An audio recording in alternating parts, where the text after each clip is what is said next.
আমরা শুরু করি। আচ্ছা, আমরা শুরু করছি আজকে আমরা যে অংশটা শুরু করবো সেটা হচ্ছে প্রোটিনের কিছু অংশটা বাকি ছিল, তাই তো?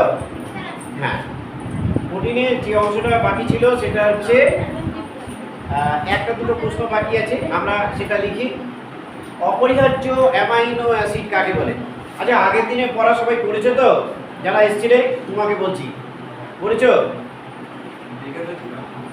দেখেছো?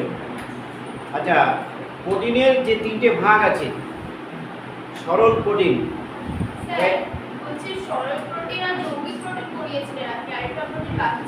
ও লব্ধ প্রোটিন। আচ্ছা, আমি লব্ধ প্রোটিনটা লিখে দিচ্ছি তাহলে। আচ্ছা, সরল প্রোটিনের কয়েকটা উদাহরণ বলো। নাম কি? ডিমের শতাংশের নাম?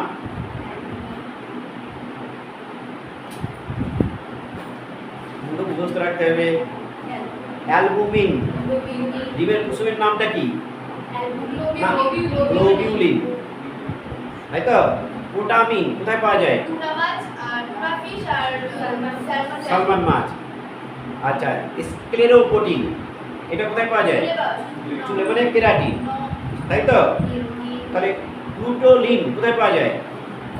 গমে। তাহলে এগুলো মুখস্থ রাখতে হবে। তুমি মুখস্থ করো নি?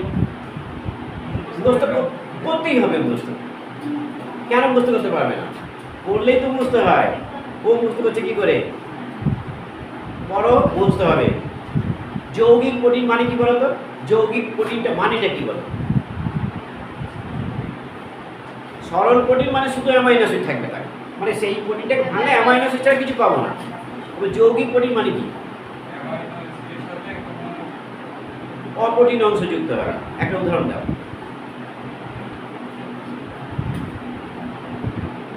বলো। আচ্ছা, একটা মেটালোপ্রোটিনের উদাহরণ দাও তো। মেটালোপ্রোটিন কোথায় পাওয়া যায়? ধাতব প্রোটিনের কোথায়? হিম মানে কি? হিম মানে লোহা, আর গ্লোবিন মানে তার প্রোটিন অংশ। তাহলে দুটো অংশ নিয়ে তৈরি, এই জন্য একে মেটালোপ্রোটিন। মেটাল মানে তো ধাতব আর কি, একটা ধাতব অংশ আছে। হিম মানে কি? লোহা তো। আর গ্লোবিন মানে তার প্রোটিন অংশ। প্রোটিন পার্টটা হচ্ছে গ্লোবিন।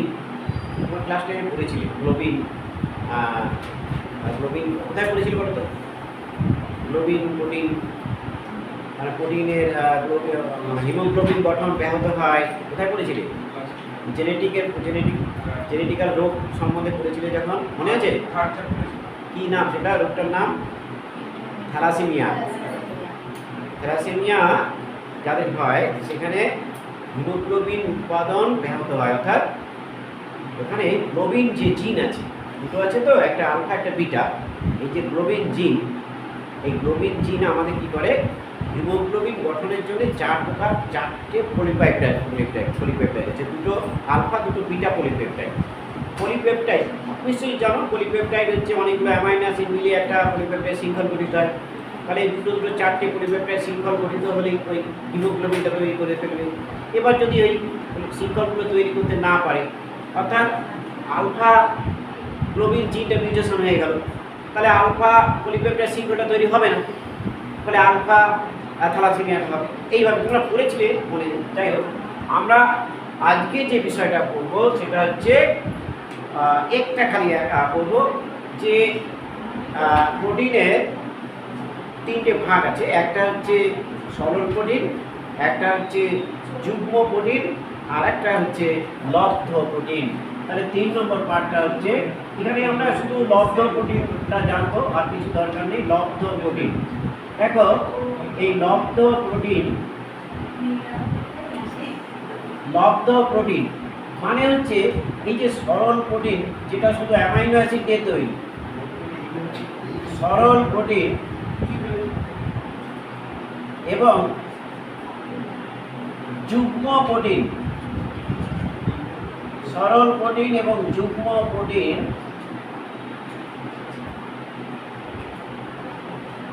থেকে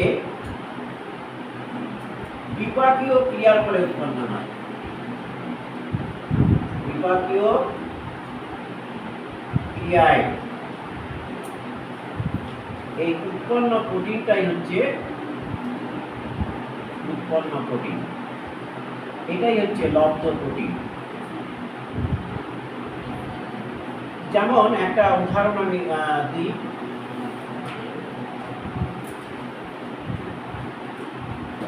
প্রোটিওজ। প্রোটিওজ একটা লব্ধ প্রোটিন। তাহলে আমরা এটা জানলাম। আজকে আমরা যেটা জানবো সেটা হচ্ছে এই কত নম্বর প্রশ্ন আমরা লিখছিলাম বলতো? 10, 11। আচ্ছা, 11 নম্বর কোশ্চেন আমরা পড়ছি, অপরিহার্য অ্যামাইনো অ্যাসিড কাকে বলে? অপরিহার্য অ্যামাইনো অ্যাসিড,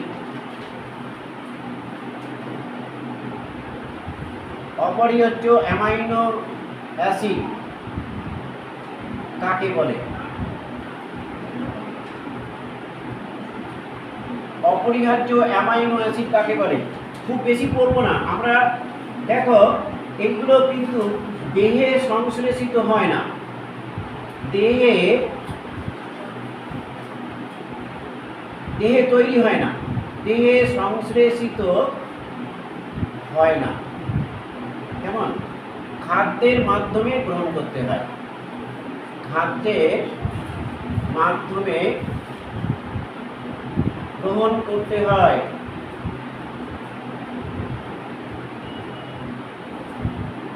এটাই হচ্ছে, তার মানে কি, এইগুলো কিন্তু পুষ্টি আর বৃদ্ধির জন্য অতি প্রয়োজন, কিন্তু আবার খাদ্যের মাধ্যমে আমাদের দেহের মধ্যে সংশ্লেষিত হচ্ছে না, খাদ্য মাধ্যমে আমরা এটা গ্রহণ করছি। সংখ্যা হচ্ছে 10টি, এটা একটু মনে রাখবেন। সংখ্যা কয়টি? এটা সংখ্যা হচ্ছে 10টি। দেখো, একটু মুখস্থ রাখার বিষয় হচ্ছে, লয়াকার দিয়ে শুরু করবো। Lysine, lysine. এবার লিউসিন, লয়সি হয়ে গেল, লিউসিন, লাইসিন, লিউসিন। এবার দেখো, এই এবার আইসোলিউসিন, আইসো লিখবো, আইসোলিউসিন। তাহলে তিনটে তো মুখস্থ রাখা খুব সোজা। আকার দিলাম, রসিকার দিলাম, আর এবার তারপরে রসিকারের সঙ্গে এই সঙ্গে আবার আই যুক্ত করলাম, আইসো যুক্ত করে দিলাম, আইসোলিউসিন, আইসোলিউসিন। নেক্সট হচ্ছে, এবার দন্তেন্য দিয়ে অনেকগুলো আছে। দেখো, valine, valine, methionine, valine, methionine, threonine,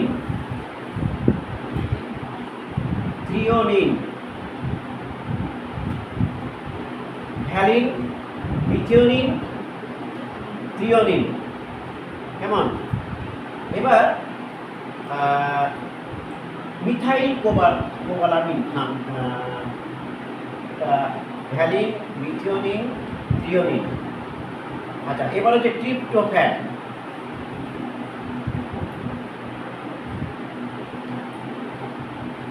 tryptophan, tryptophan, arginine, histidine. কটা হলো? 1, 2, 3, 4, 5, 6, 7, 8, 9। আর হচ্ছে যেটা তৈরি হয় তার নাম হচ্ছে lysine, leucine, isoleucine, valine, methionine, threonine, tryptophan, cyanocobalamin. হ্যাঁ,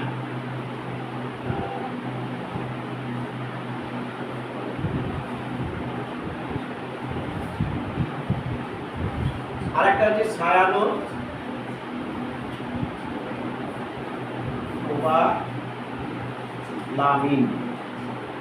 এই যে 10টা, এর মধ্যে দেখো একটুখানি এইটা একটু মনে রাখবে, এই আইসোলিউসিন, এই আইসোলিউসিন এটা একটা ইম্পর্টেন্ট, হিমোগ্লোবিন গঠনের কাজে লাগে, হিমোগ্লোবিন গঠন, হিমোগ্লোবিন গঠনের জন্য এটা প্রয়োজন, হিমোগ্লোবিন গঠন। কেমন? নেক্সট হচ্ছে ট্রিপ্টোফ্যান। এই ট্রিপ্টোফ্যানটা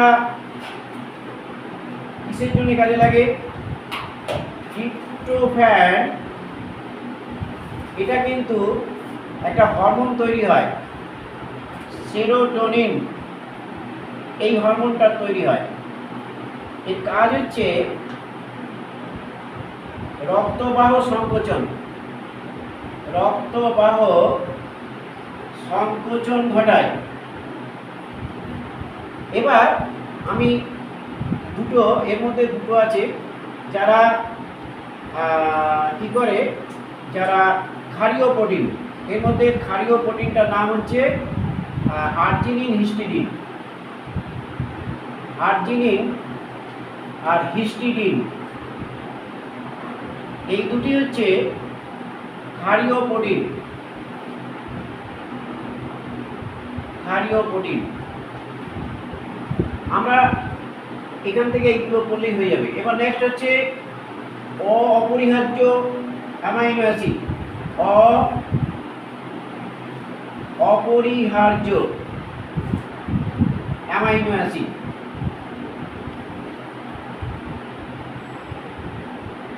অপরিহার্য অ্যামাইনো অ্যাসিড কাকে বলে?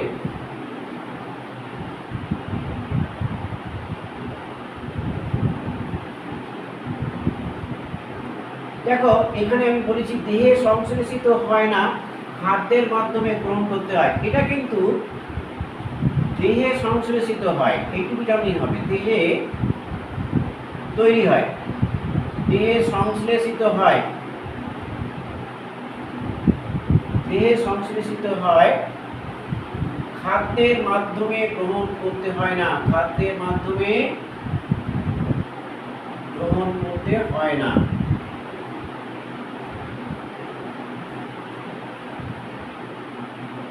এর উদাহরণ আমি কয়েকটা উদাহরণ আমরা লিখব,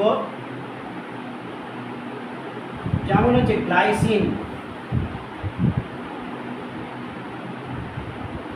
গ্লাইসিন। নেক্সট আমরা লিখব alanine, alanine, serine, aspartic acid.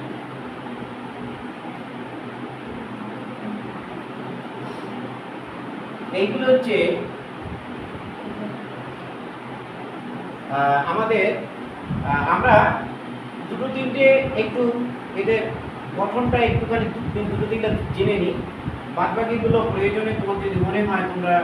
আমরা গ্লাইসিন, সবচেয়ে সোজা, সবচেয়ে সরলতম অ্যামাইনো অ্যাসিড হচ্ছে গ্লাইসিন। গ্লাইসিনটা লিখে রাখো, গ্লাইসিন এই অ্যামাইনো অ্যাসিডটা হচ্ছে সরলতম, সরলতম। আচ্ছা, আমরা এক্ষেত্রে গ্লাইসিনের একটা, দেখো তোমরা, আমি এখানে এটা মুছে দিই, উপরটা মুছে দিলে আমরা দুটোতে লিখে ফেলি, একটু দেখিয়ে দিই তাহলে। আচ্ছা, এটা লেখা হয়ে গেছে সবার ক্ষেত্রে। আচ্ছা, আমি কয়েকটা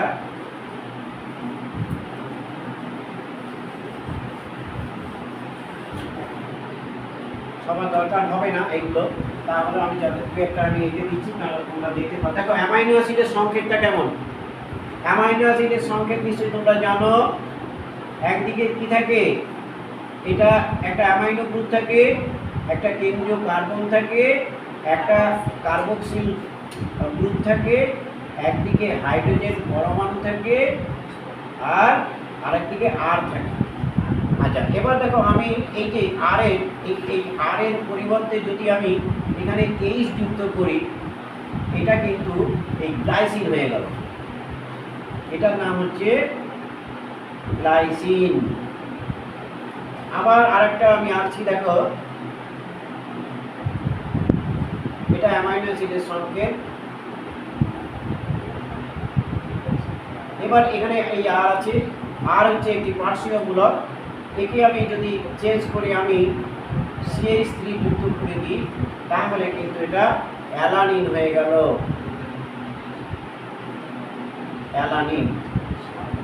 এবার আমরা আরেকটা দেখাচ্ছি,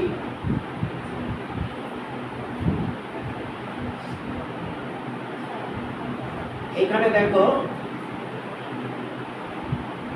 এখানে আর আছে, এটাকে আমি চেঞ্জ করলাম, চেঞ্জ করে আমরা এর সঙ্গে CH3 যুক্ত করলাম। তাহলে দেখো এটা কি তৈরি হয়ে গেল, এটা তৈরি হয়ে গেল ভ্যালিন। হ্যাঁ, অ্যাসপার্টিক অ্যাসিড, অ্যাসপার্টিক অ্যাসিড হবে, অ্যাসিড, অ্যাসপার্টিক অ্যাসিড। আমরা এই তিনটে দেখালাম, এরকম অনেক আছে, আমরা মোটামুটি একটু দেখে রাখো খুব সোজাভাবে, যেগুলো আরও যদি তোমাদের প্রয়োজন হয় আমি তোমাদের দেখাবো। তাহলে আমরা আজকে এই অপরিহার্য অ্যামাইনো অ্যাসিডের উপরে ভিত্তি করে খাদ্যকে দুই ভাগে ভাগ করা হয়েছে। কেমন? এটা হচ্ছে লাস্ট প্রশ্ন। আমরা এবার যেটা দেখাবো সেটা হচ্ছে কিসের উপরে ভিত্তি করে? অপরিহার্য অ্যামাইনো অ্যাসিডের উপরে ভিত্তি করে প্রোটিন দুই প্রকার। অপরিহার্য অ্যামাইনো অ্যাসিডের উপরে ভিত্তি করে, অপরিহার্য অ্যামাইনো অ্যাসিড, অপরিহার্য অ্যামাইনো অ্যাসিডের উপরে ভিত্তি করে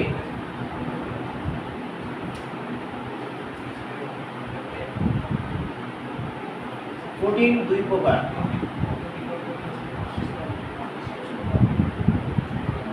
প্রোটিন দুই প্রকার। অপরিহার্য অ্যামাইনো অ্যাসিডের উপরে ভিত্তি করে প্রোটিন কয় প্রকার ও কি কি? প্রোটিন কয় প্রকার ও কি কি? দেখো, অপরিহার্য অ্যামাইনো অ্যাসিডের উপরে ভিত্তি করে প্রোটিন হচ্ছে দুই প্রকার। প্রোটিন কয় প্রকার? দুই প্রকার। কি কি? এক হচ্ছে প্রাথমিক প্রোটিন, আর হচ্ছে একটা গৌণ প্রোটিন। প্রাথমিক প্রোটিন, এই প্রোটিনটা হচ্ছে প্রাণীজ প্রোটিন। প্রাণীজ প্রোটিন কেন? এই প্রাথমিক প্রোটিন হচ্ছে প্রাণীজ প্রোটিন। একটা হচ্ছে প্রাণীজ প্রোটিন, এখানে কিন্তু সবকটি অ্যামাইনো অ্যাসিড থাকে, সবকটি অ্যামাইনো অ্যাসিড থাকে, অ্যামাইনো অ্যাসিড এর মধ্যে থাকে। আর একটা হচ্ছে গৌণ প্রোটিন। এই প্রোটিনটার মধ্যে এটা হচ্ছে উদ্ভিজ্জ প্রোটিন। উদ্ভিজ্জ প্রোটিন, এই প্রোটিনের মধ্যে কিন্তু সবকটি অ্যামাইনো অ্যাসিড থাকবে না, সবকটি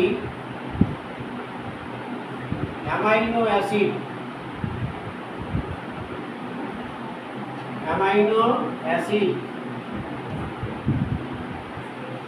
থাকে না। আমরা নিশ্চয়ই এটা জানলাম।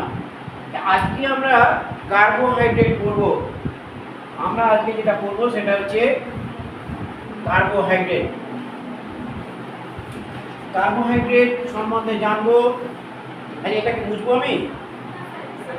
আচ্ছা, তুমি লিখে নাও। কার্বোহাইড্রেট সম্বন্ধে জানবো। তোমরা আগে তোমরা জেনেছো কার্বোহাইড্রেট, ক্লাস 9-এ জেনেছো। কার্বোহাইড্রেট মানে কি? কার্বোহাইড্রেট মানে কার্বো মানে কি? কার্বন। হাইড্রেট মানে কি? জল। তার মানে এর মধ্যে কার্বন আছে আর জল আছে, বুঝতে পেরেছো? কার্বন এবং জল আছে। আমরা এই উপরের দিকটা মুছে দেবো।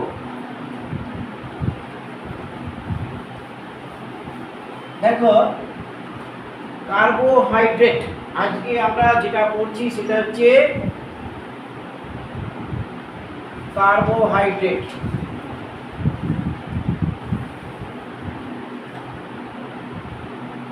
এই কার্বো মানে কি? কার্বো মানে কার্বন, আর হাইড্রেট মানে কি? এই হাইড্রেট মানে জল। কেমন? অর্থাৎ এর মধ্যে হাইড্রোক্সাইড আছে, OH মূলক থাকে। আমরা আজকে কার্বোহাইড্রেট কাকে বলে প্রথম থেকে আমরা শুরু করি এবং তারপরে এক এক করে এগোবো। একদম প্রথমে আমরা এই কার্বোহাইড্রেটের প্রথম প্রশ্ন দিয়ে শুরু করি। কার্বোহাইড্রেট কাকে বলে?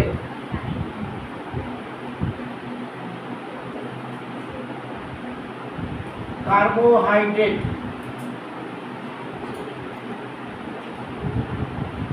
কাকে বলে?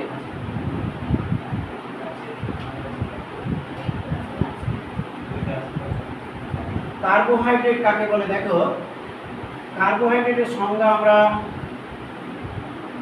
প্রথমে লিখব।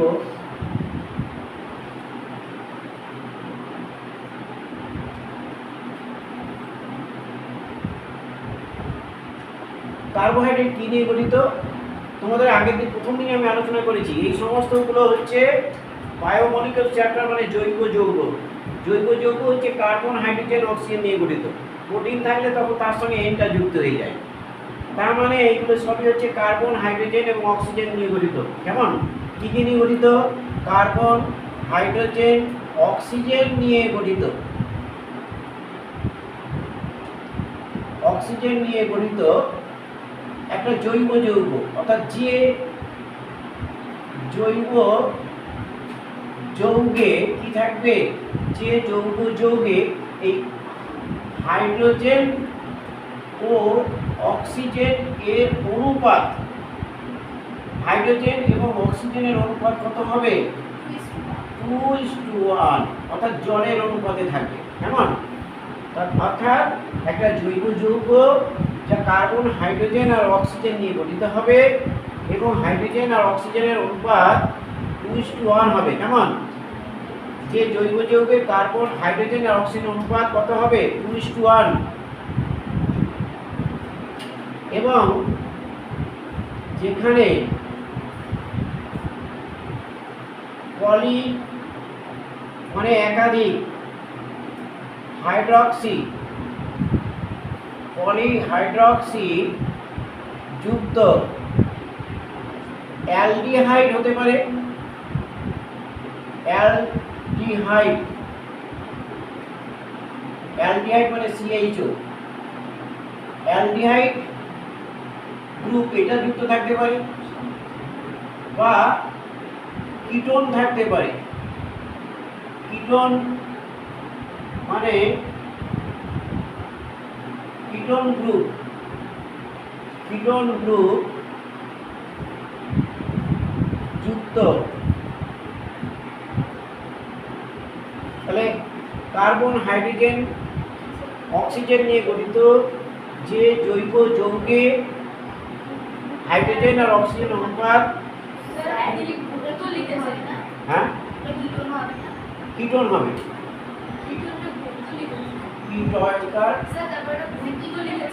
হ্যাঁ ও কিটোন, আচ্ছা কিটোন গ্রুপ, এটা হচ্ছে কিটোন গ্রুপ যুক্ত। কিটোন মানে COO হবে, কিটোন গ্রুপ, কিটোন গ্রুপ যুক্ত, কিটোন গ্রুপ যুক্ত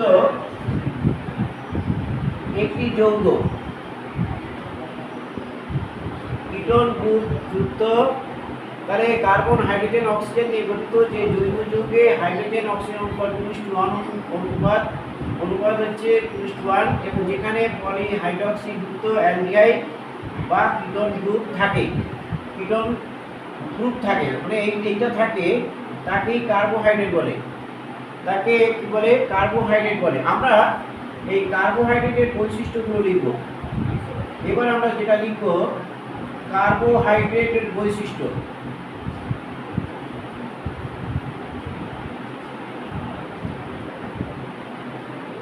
কার্বোহাইড্রেটের বৈশিষ্ট্যগুলো লেখো।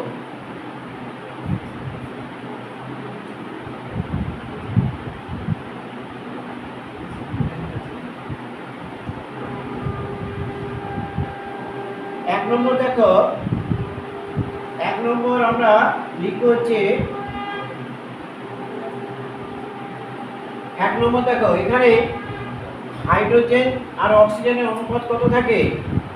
2:1, অর্থাৎ সরল শর্করা, প্রথমে আমরা লিখব সরল শর্করার আণবিক সংকেত, সরল শর্করার আণবিক সংকেত হচ্ছে CnH2O হোল N, অর্থাৎ COH2O হোল N হচ্ছে একটি সংখ্যা, কেমন, যেখানে কার্বন পরমাণুর সংখ্যা যেভাবে পাল্টাবে সেভাবে সংখ্যাটা আমরা লিখব।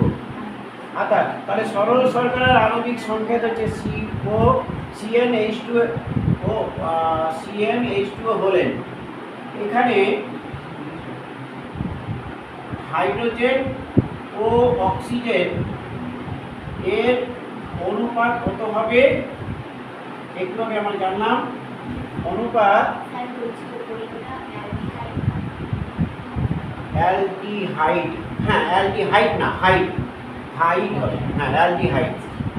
আচ্ছা এখানে পলিহাইড, কি লিখলাম এটা, হাইড্রক্সি হবে, পলিহাইড্রক্সি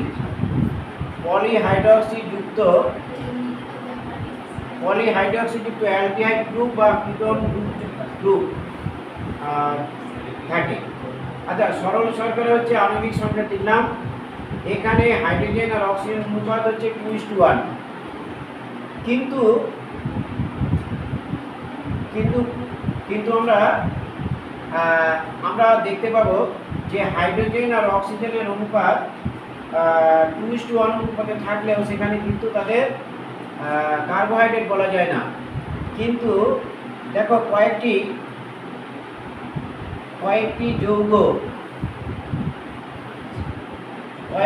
যৌগে হাইড্রোজেন ও অক্সিজেনের অনুপাত এখানে কিন্তু 2:1 হিসাবে থাকলেও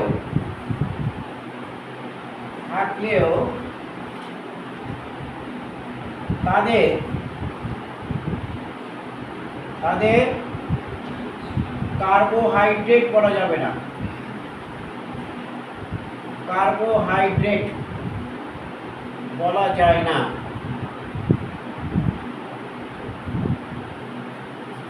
আমরা তার কয়েকটা উদাহরণ লিখব, যেমন ধরো অ্যাসিটিক অ্যাসিড,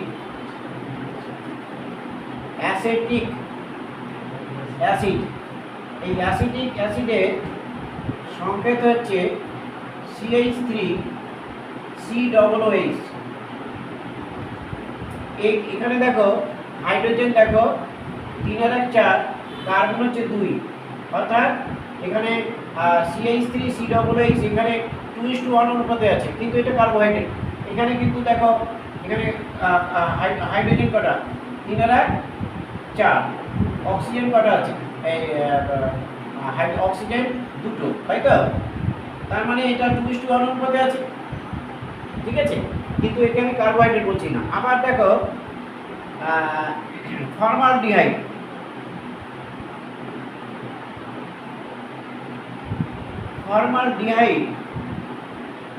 এর ক্ষেত্রে, এটার ক্ষেত্রেও কিন্তু আমরা দেখবো 2:1 অনুপাতে আছে, একেও কিন্তু কার্বোহাইড্রেট বলা যাবে না।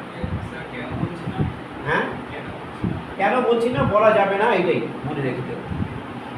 থাকলেও এটাই হচ্ছে ব্যতিক্রমী, কেমন, যেমন তুমি যদি বলো যে একটি নন বর্ণাঢ্য প্রাণী, তার যেমন হচ্ছে কেঁচো, সেক্ষেত্রে আমরা বদ্ধ সম্বন্ধ দেখতে পাই, কেন দেখতে পাই, কেন এটা আছে, ব্যতিক্রমী। কুমির একটি সরীসৃপ প্রাণী হলেও তার হৃৎপিণ্ডের 4টি কোষ থাকে, কেন থাকে, কেন এটা ব্যতিক্রমী। কিছু ব্যতিক্রমী জিনিস আছে, কেমন, ওইটাই ব্যাখ্যা। আচ্ছা ফর্মালডিহাইড, এবার হচ্ছে ল্যাকটিক অ্যাসিড, আরেকটা আমি উদাহরণ দিচ্ছি, ল্যাকটিক অ্যাসিড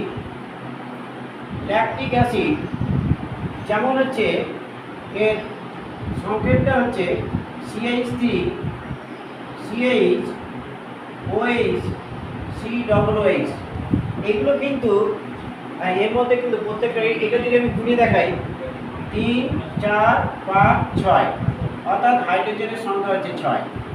আচ্ছা, অক্সিজেনের সংখ্যা দেখে নিই 2 3 তিনটে আছে, তার মানে 2:1 অনুপাতে আছে।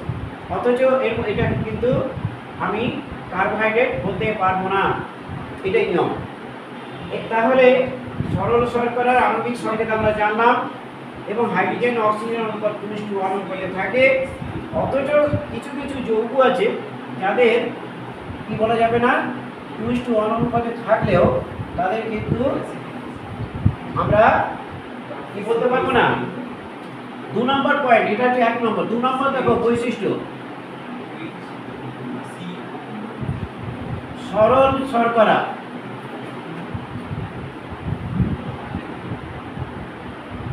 সরল শর্করা সরল শর্করার অণুতে অ্যালডিহাইড গ্রুপ থাকলে তাকে কি বলবো, গ্রুপ থাকলে তাকে অ্যালডোজ বলে। অ্যালডোজ। তাহলে শর্করা, সরল শর্করার মধ্যে যখন অ্যালডিহাইড গ্রুপ থাকবে তখন তাকে কি বলবো, অ্যালডোজ বলবো। উদাহরণ দেখো, গ্লুকোজ,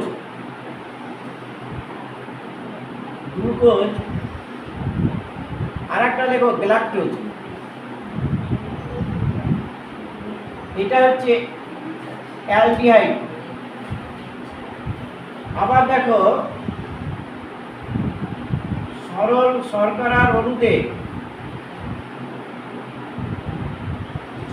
শর্করার অণুতে যদি কিটোন গ্রুপ থাকে, কিটোন গ্রুপ থাকলে তাকে কি বলবো, তাকে কিটোজ বলে। তাহলে কিটোজ কাকে বলে, উদাহরণ হচ্ছে ফ্রুক্টোজ। এটা হচ্ছে, তাহলে আমরা দুটো কার্বোহাইড্রেটের মধ্যে কটা গ্রুপ আছে, দুটো, একটা হচ্ছে অ্যালডিহাইড আর একটা কিটোন। তার মানে অ্যালডিহাইড থাকলে অ্যালডিহাইড গ্রুপটা কি, অ্যালডিহাইডটা হচ্ছে তাই কে বলো, CHO। বাহ, এই একটা ভালো উত্তর দিয়েছে অনেকদিন পরে, CHO।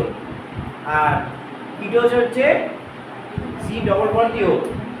আচ্ছা ঠিক আছে, এবার আমরা এই নিচেটা বুঝবো, এইগুলো লিখছো। আচ্ছা এইবার দেখো, এইবার আমরা আইসোমার সম্বন্ধে একটু জানবো। আইসোমার 3 নম্বর দেখো,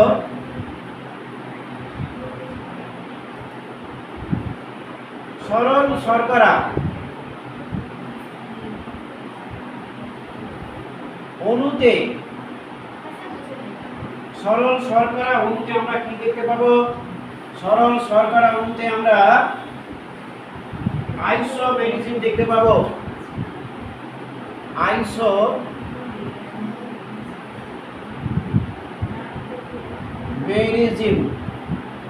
আইসোমেরিজম সরল শর্করার মধ্যে আইসোমেরিজম দেখা যায়। প্রথমে আমরা আইসোমার কাকে বলে আমরা একটু জেনে নিই। আইসোমার তাহলে বুঝতে পারবো না। আইসোমার মানে হচ্ছে, দেখো এই যে আমি তিনটে সংকেত, তিনটে নাম লিখেছি, গ্লুকোজ, গ্যালাক্টোজ আর ফ্রুক্টোজ, এদের আণবিক সংকেত এক কিন্তু গঠন আলাদা, সেটা ছবি এঁকে দেখাবো। এদের আণবিক সংকেত তিনজনেরই, গ্লুকোজের যা সংকেত গ্যালাক্টোজের তাই হবে, ফ্রুক্টোজের তাই হবে, কিন্তু গঠনের দিক থেকে আলাদা। অর্থাৎ যে সমস্ত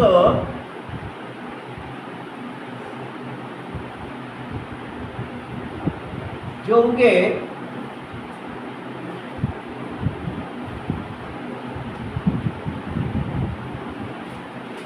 আণবিক সংকেত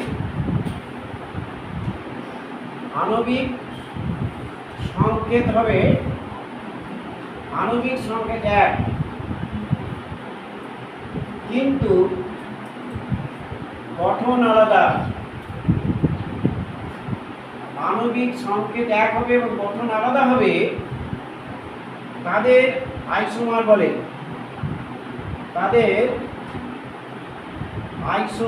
বলে।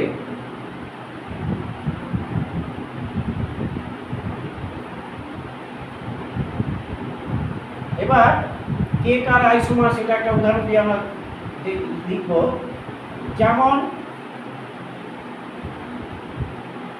গ্লুকোজ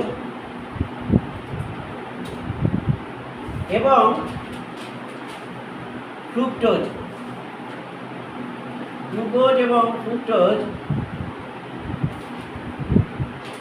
এরা পরস্পর আইসোমার।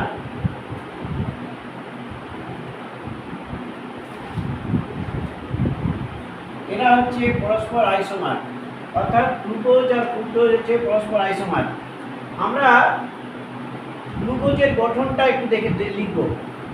গ্লুকোজ আর ফ্রুক্টোজের গঠন আমরা দেখো, গ্লুকোজের গঠনটা আমরা এখানে এই জায়গায় হয়ে যাবে, হয়তো হবে।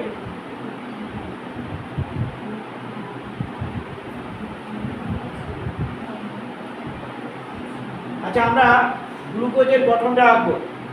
এবার আমরা দেখো, প্রথমে গ্লুকোজের সংকেত।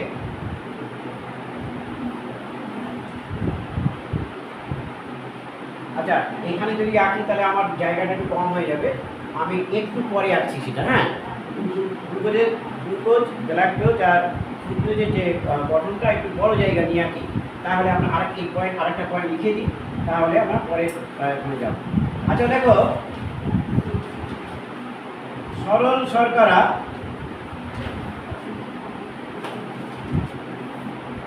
বা মনোস্যাকারাইড, একে মনোস্যাকারাইড বলে। সরল শর্করা বা মনোস্যাকারাইড অণুতে কার্বন পরমাণু সংখ্যা অনুযায়ী পরমাণুর সংখ্যা অনুযায়ী বিভিন্ন প্রকার হয়। বিভিন্ন প্রকার শর্করা, বিভিন্ন প্রকার শর্করার নাম। কার্বন পরমাণু সংখ্যা অনুযায়ী বিভিন্ন প্রকার শর্করার নাম। দেখো, কার্বন পরমাণু সংখ্যা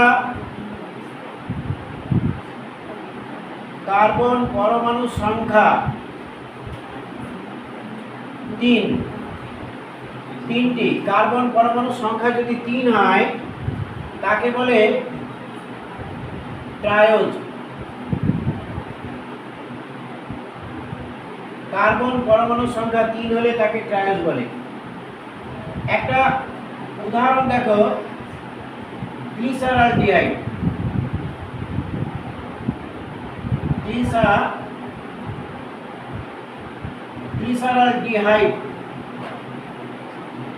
এবার নিশ্চয়ই তোমরা সেই সংকেতটা মনে আছে। সেই সংকেত অনুযায়ী এর সংকেত হবে C3H6O3। এই যে CnH2O n, n মানে 3 আমি বললাম। এবার 3 দিয়ে একে গুণ করলে C3 হয়। এবার এখানে যদি আমি 3 বসাই তাহলে কি আসে?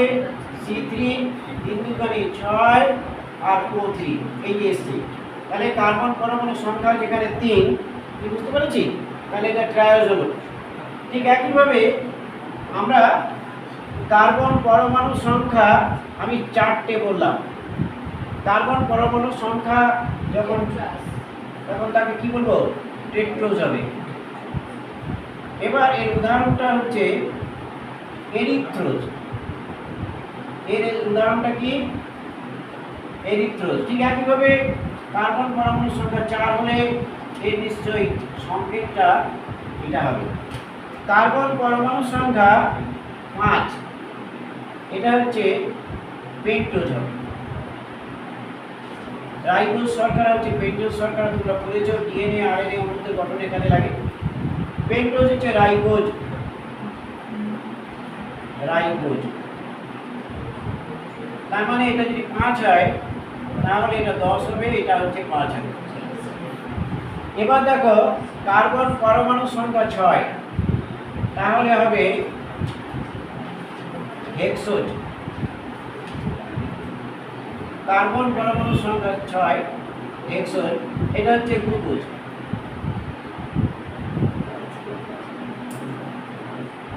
তাহলে এই 6 হলে কি বুঝতে পেরেছি? হ্যাঁ, ও আইসোমার লিখিনি। হ্যাঁ, ঠিক আইসোমার। আইসোমার গ্লুকোজ এবং ফ্রুক্টোজ এরা হচ্ছে পরস্পরের আইসোমার। আচ্ছা, আমরা এই পর্যন্ত লিখেছি। আমরা এবার গ্লুকোজ, ফ্রুক্টোজ আর গ্যালাক্টোজ তিনটে গঠন আমরা আঁকবো। এই উপরটা মুছে দেবো, কেমন?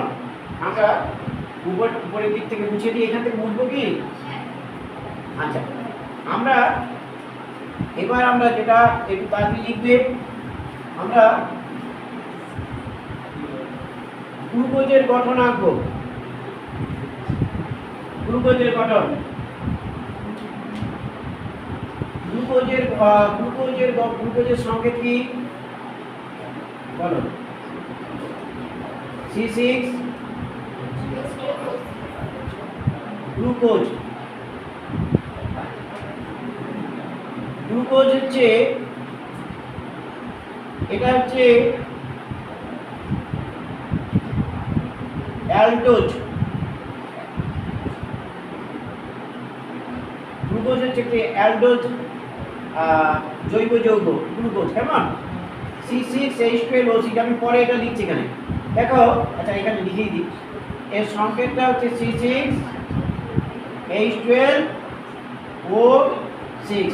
এটা তোমরা জানো। তারপরে কার্বন পরমাণু সংখ্যা 1, 2, 3, 4, 5, এই 6। কিভাবে আঁকতে হবে আমি এর নিচে এর সোজাসুজি কয়েকটা সূত্র লিখে দিলে মনে থাকবে। এইটা লেখা হয়ে গেছে সবার? আচ্ছা, এবার দেখো অ্যালডিহাইড। এই অ্যালডিহাইড মানে CHO। তাহলে 1 নম্বর, এটা হচ্ছে 1 নম্বর কার্বন পরমাণু, এটা 2, এটা 3, এটা 4, এটা 5, এটা 6। 6টা কার্বন, এই যে 6টা কার্বন পরমাণু আছে। 1 নম্বর কার্বন পরমাণুতে এই CHO লিখব। এবার এটাকে এইভাবে না লিখে আমরা এইভাবেও তুমি লিখতে পারো। আমরা এটাকে কিভাবে লিখবো দেখো, আমরা এই অক্সিজেন আর এইটা এইভাবে লিখব। তুমি CHO লিখলেও লিখতে পারো। তাহলে আমরা 1 নম্বর কার্বন পরমাণুতে কি লিখলাম? অ্যালডিহাইড। যেমন এই যে এটা এরকম ভাবে লিখবো না তোমরা, না, এটা এইভাবে লিখো। কিভাবে লিখবে? এইভাবে লিখো।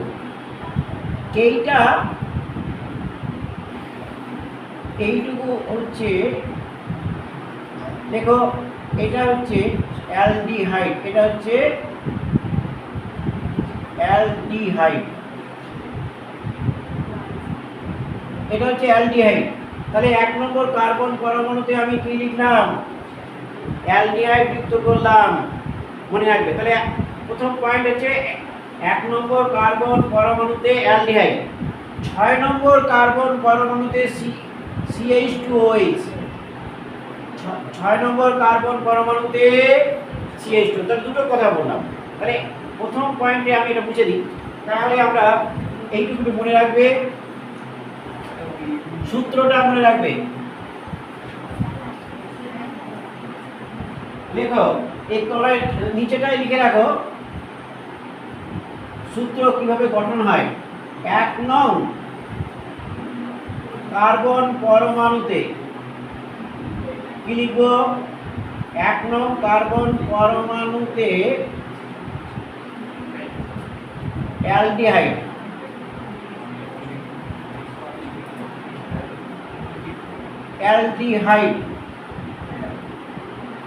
অর্থাৎ CHO এবং 6 নং কার্বন পরমাণুতে অ্যালডিহাইড থাকলে, মনে রাখবে অ্যালডিহাইড থাকলে সবার ক্ষেত্রে 6 নম্বরে CH2OH, অ্যালডিহাইড থাকলে সবার ক্ষেত্রে 6 নম্বরে কি লিখবো? CH2OH। 1 নম্বরে অ্যালডিহাইড লিখলাম, 6 নম্বর কার্বন পরমাণুতে কি লিখছি? CH2OH লিখতে হবে। তাহলে 1 নম্বর হয়ে গেল। 2 নম্বর পয়েন্ট দেখো, 2 নম্বর হচ্ছে 3 নং কার্বন পরমাণু ডান দিকে, 3 নং কার্বন পরমাণুর ডান দিকে কি লিখছি? ডান দিকে H। তাহলে 3 নম্বর কার্বন পরমাণু কোনটা? এটা ডান দিকে H লিখে দাও। লিখলাম এবং বাকি ডান দিকে কিন্তু, এবং বাকি ডান দিকের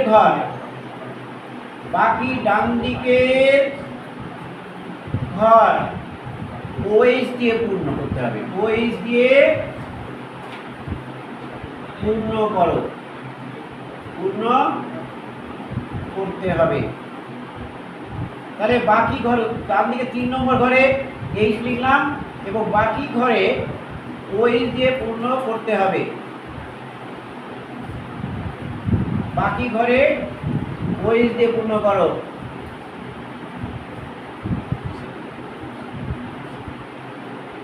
এবার 3 নম্বর দেখো, তাহলে ডান দিকের কাজ পুরো হয়ে গেছে। বাঁ দিকে দেখো, তাহলে ডান দিকে আমরা OH লিখলাম বা H লিখেছি।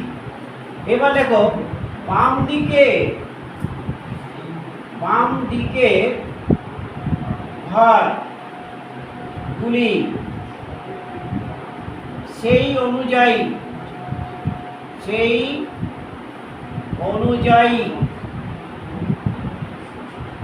দেখো বাম দিকের ঘর সেই অনুযায়ী H বা OH দিয়ে পূর্ণ করো। তার মানে বাম দিকের ঘর H বা বাম দিকের ঘর সেই অনুযায়ী H, সেই অনুযায়ী আচ্ছা ডান দিকে একটু করে লিখেই ফেলি। ডান দিকে OH থাকলে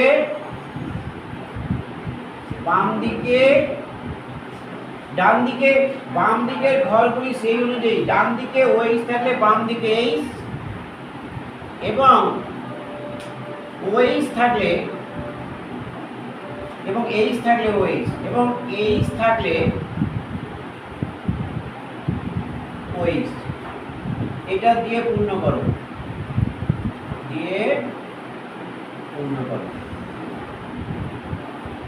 এবার ডান দিকে ঘরে OH আছে, তাহলে বাঁ দিকে কি লিখবো?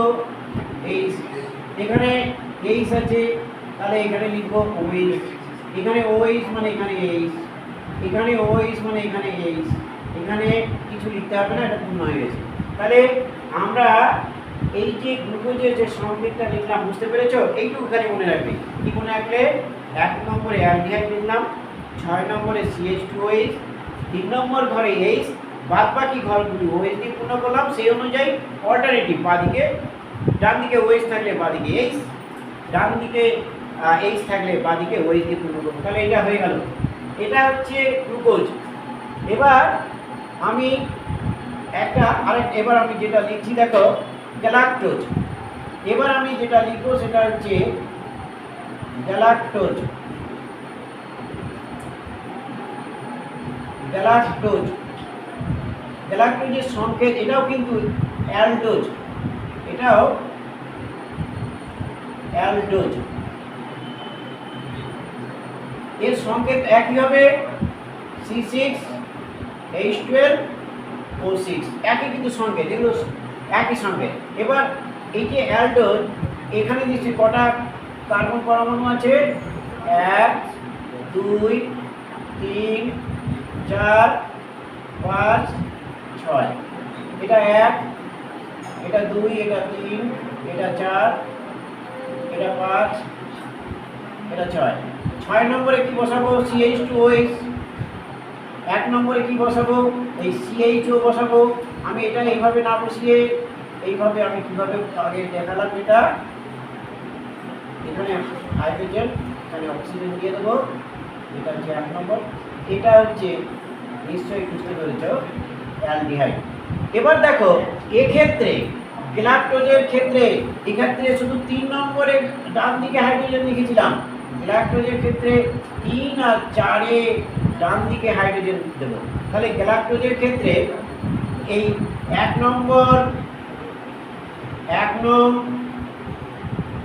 নং যা আছে দেখো, 1 নংয়ে এই যেটা আছে 1 নং তাই হবে গ্যালাক্টোজের ক্ষেত্রে। 1 নং এখানে দেখো গ্লুকোজে যা আছে, এখানে দেখো গ্লুকোজের মতোই, গ্লুকোজের মতো এটা একই। 1 নংটা হচ্ছে গ্লুকোজের মতো একই, নিশ্চয়ই বুঝতে পেরেছো। এখানে গ্যালাক্টোজে গ্লুকোজ যা ছিল তাই, শুধু পরিবর্তন 2 নম্বরের ক্ষেত্রে দেখো। এবার 2 নম্বরের পরিবর্তনটা কি, 2 নম্বরে এখানে শুধুমাত্র 3 নং পরমাণু ডান দিকে হাইড্রোজেন ছিল, এখানে 3 নং এবং 4 নং কার্বন এর ডান দিকে হাইড্রোজেন। ডান দিকে কি লিখবো, এখানে একটা ছিল, এখানে 2টো ডান দিকে হাইড্রোজেন। বাকি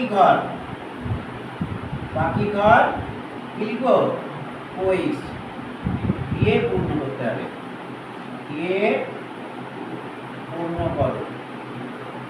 এবার দেখো এই বসালাম বাকি ঘর OH, বাকি ঘরগুলো OH লিখে ফেলো।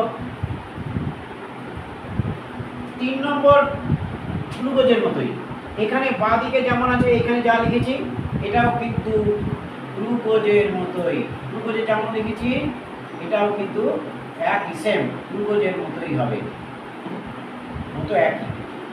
কিরকম, যেমন বাঁ দিকে OH, ডান দিকে OH আছে তাহলে বাঁ দিকে H লিখবো, ডান দিকে H আছে তাহলে বাঁ দিকে OH লিখবো।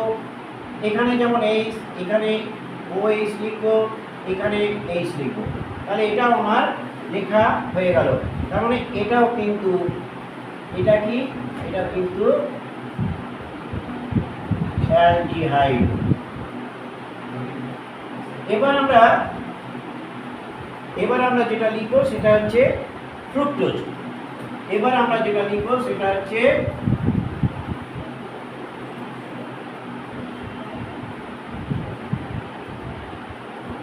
ফ্রুক্টোজের সংকেত,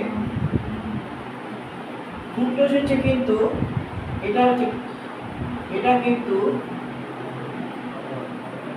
কিটোন, এটা কিন্তু কিটোন না, এটা কিটোজ, এটা হচ্ছে কিটোজ।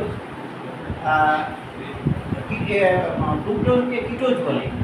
এর সংকেত কিন্তু C6H12O6, দেখো একই। এবার দেখো এখানে 1 2 3 4 5 6, 1 2 3 4 5 6।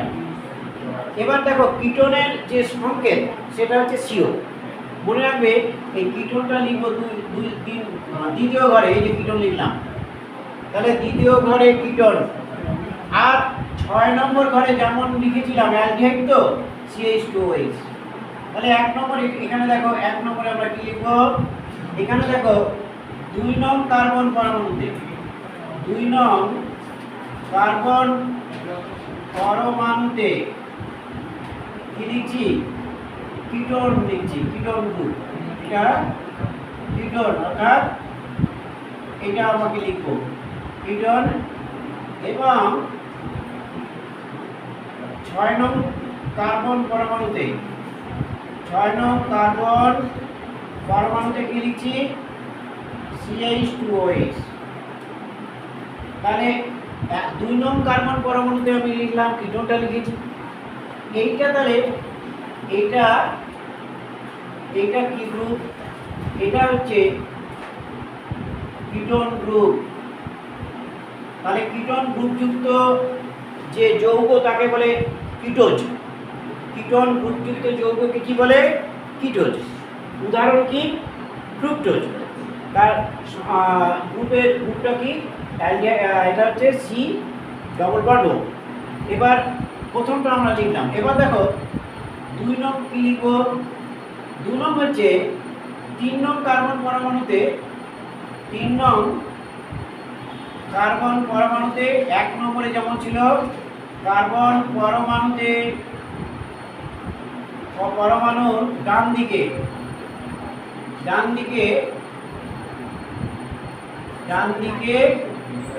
হাইড্রোজেন এবং বাকি ঘরগুলি OH দিয়ে পূর্ণ করো। বাকি ঘরগুলি কি দিয়ে পূর্ণ করতে হবে? OH দিয়ে পূর্ণ করতে হবে। আমরা লিখলাম। আর 3 নম্বরটা কি? 3 নম্বরটা হচ্ছে গ্লুকোজের মতোই। গ্লুকোজের যেমন বাঁদিকে যা ছিল একই রকম, গ্লুকোজের মতোই একই হবে। এবার দেখো 3 নম্বর কার্বন পরমাণু ডান দিকে হাইড্রোজেন, বাকি ঘরগুলি OH দিয়ে পূর্ণ করছি। সেই অনুযায়ী বাঁদিকের ঘরগুলো কি? এখানে দেখো বাঁদিকে এটা কি লিখবো? OH দিয়ে পূর্ণ করলাম। এবার ডান দিকে সেই অনুযায়ী হাইড্রোজেন, অক্সিজেন, এখানে আমরা লিখবো শুধু হাইড্রোজেন, এখানে লিখবো শুধু হাইড্রোজেন। তাহলে এটা হচ্ছে 1 নম্বর, এটা 2 নম্বর, এটা 3, এটা 4, এটা 5, এটা 6। তাহলে কিটোন আমরা 3টে ছবি আমরা আঁকলাম। আমরা এবার এই গ্লুকোজের 2টো আইসোমার আছে, সেটা এই বইতে তোমাদের নেই, আমি সেটা একটু দেখিয়ে দেবো, দেখিয়ে আমরা পরে যাব। গ্লুকোজের আইসোমার, আমরা গ্লুকোজের যে আইসোমার আলফা এবং বিটা, আমরা এই উপরে গ্লুকোজের মতো একই, ওটা গ্যালাক্টোজ গ্লুকোজের মতো একই হবে। 3 নম্বরটা যে এটা, হ্যাঁ গ্লুকোজের মতোই হবে। এটা হ্যাঁ এখানে 1 নম্বরে যে গ্লুকোজের মতোই, 1 নম্বর কার্বন পরমাণুতে অ্যালডিহাইড এবং 6 নম্বর কার্বন পরমাণুতে যা আছে সেখানে তাই হচ্ছে। এবার দেখো, আচ্ছা এটা তো ও এটা, হ্যাঁ এবার দেখো এই যে গ্লুকোজের যেমন বাকি ঘরগুলো যা হয়েছে এখানেও তাই হবে।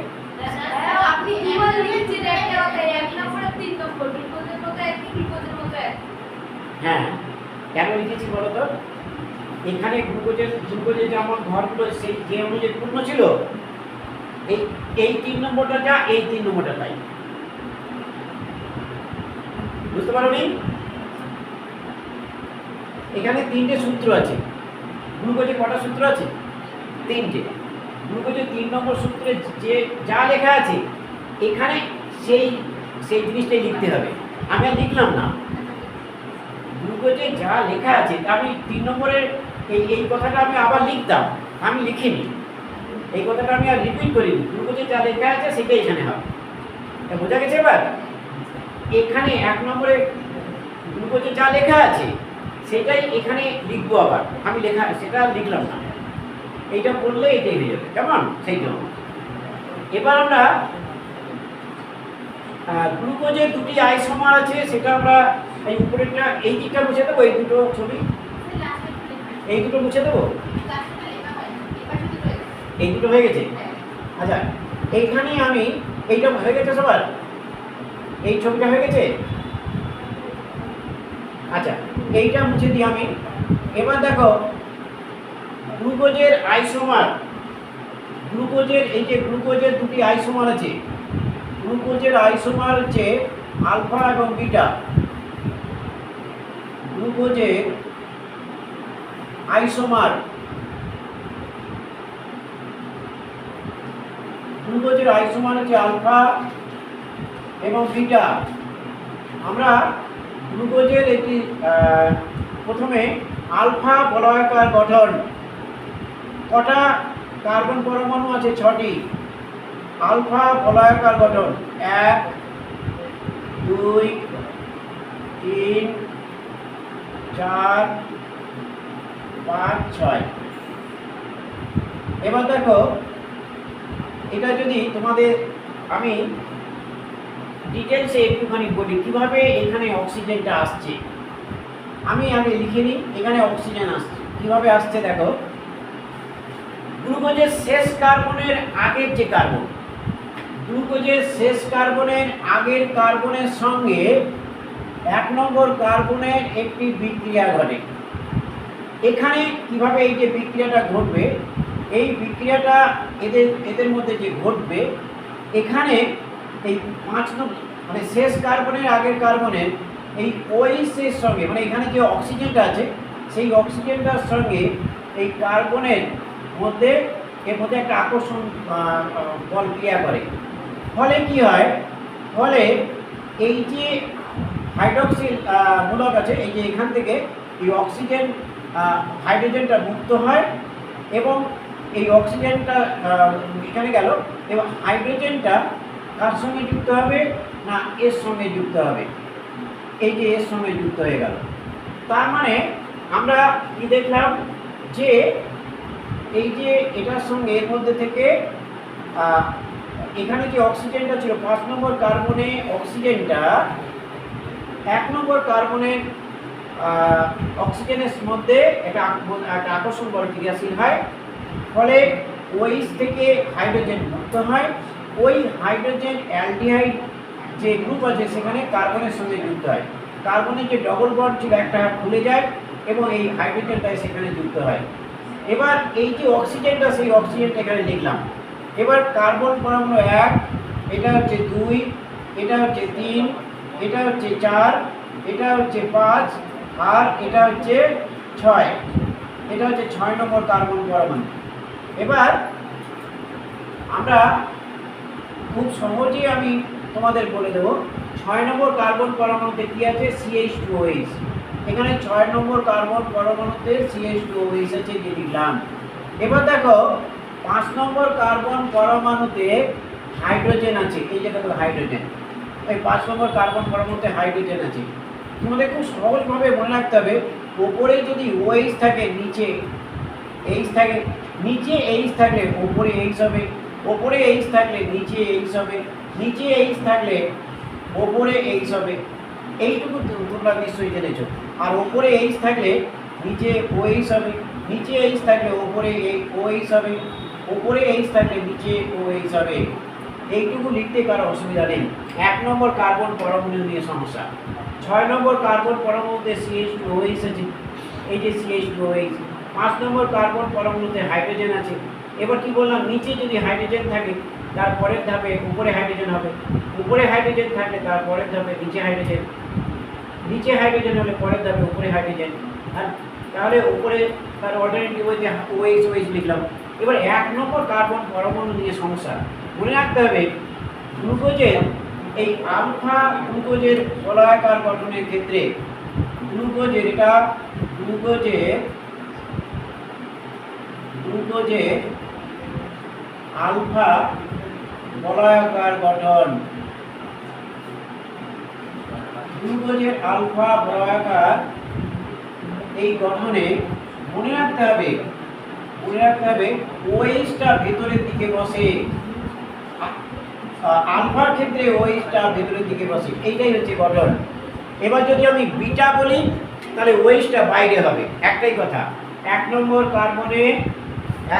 কার্বনে ওয়েস ভেতরের দিকে আলফার ক্ষেত্রে, আর বিটার ক্ষেত্রে এটা বাইরের দিকে হবে।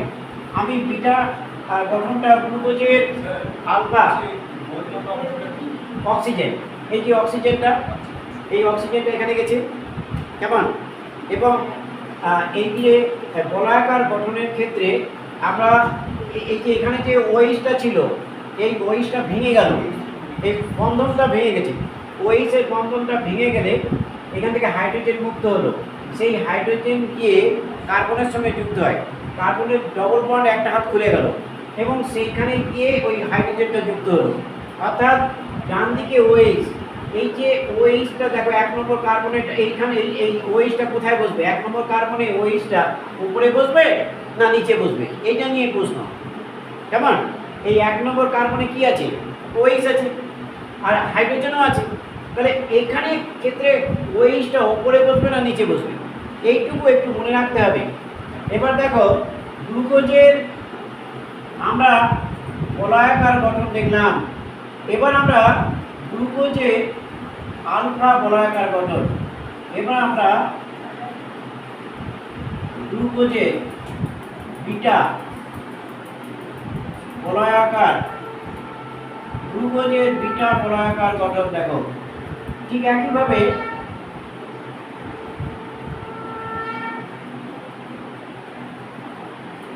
আমরা এক নম্বর কার্বন, দু নম্বর কার্বন, 3 নম্বর কার্বন, 4 নম্বর কার্বন, 5 নম্বর কার্বন এবং এটা হচ্ছে 6 নম্বর কার্বন। কেমন, এবার আমরা দেখো 6 নম্বর কার্বনে কি আছে, নিশ্চয়ই এখানে দেখেছো গ্লুকোজের যে সঙ্গে C2CH2OH আছে। এবার তার নিচে 5 নম্বরে দেখবো আমরা হাইড্রোজেন আছে, নিচে হাইড্রোজেন, এটা নিচে হাইড্রোজেন, এটা উপরে হাইড্রোজেন, উপরে হাইড্রোজেন হলে এটা নিচে হাইড্রোজেন হবে, এটা নিচে হাইড্রোজেন হলে এখানে উপরে হাইড্রোজেন হবে। তার মানে বাকি ঘরগুলো এখানে ওএইচ দিয়ে পূর্ণ করো। এবার 1 নম্বরের ক্ষেত্রে আমি আলফার ক্ষেত্রে কি করলাম, ভেতরে ওএইচ, কিন্তু বিটার ক্ষেত্রে ওএইচ হবে বাইরে, এইটুকু খালি পার্থক্য। তাহলে আলফার ক্ষেত্রে ভেতরে ওএইচ, কারণ এই ওএইচটা কোন দিকে বসবে এইটাই নিয়ে সমস্যা। তাহলে ওএইচটা কোথায় বসবে, আলফার ক্ষেত্রে ভেতরে, বিটার ক্ষেত্রে বাইরে, এইটুকু আমরা জানলাম। তাহলে গ্লুকোজের আইসোমারের নাম কি কি, আলফা বলয়াকার, গ্লুকোজের আলফা বলয়াকার গঠন দুটি আছে, আলফা একটা বিটা।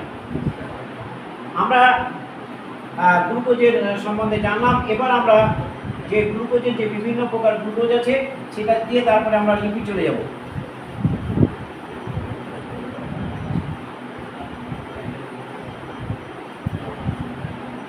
আচ্ছা, এবার আমরা জানবো যে কত নম্বর প্রশ্ন এটা, হ্যাঁ 4। আচ্ছা 4, এবার 4 লিখবো। আচ্ছা 4 আমরা লিখছি। এবার দেখো কার্বোহাইড্রেট কয় প্রকার এবং কি কি, কার্বোহাইড্রেট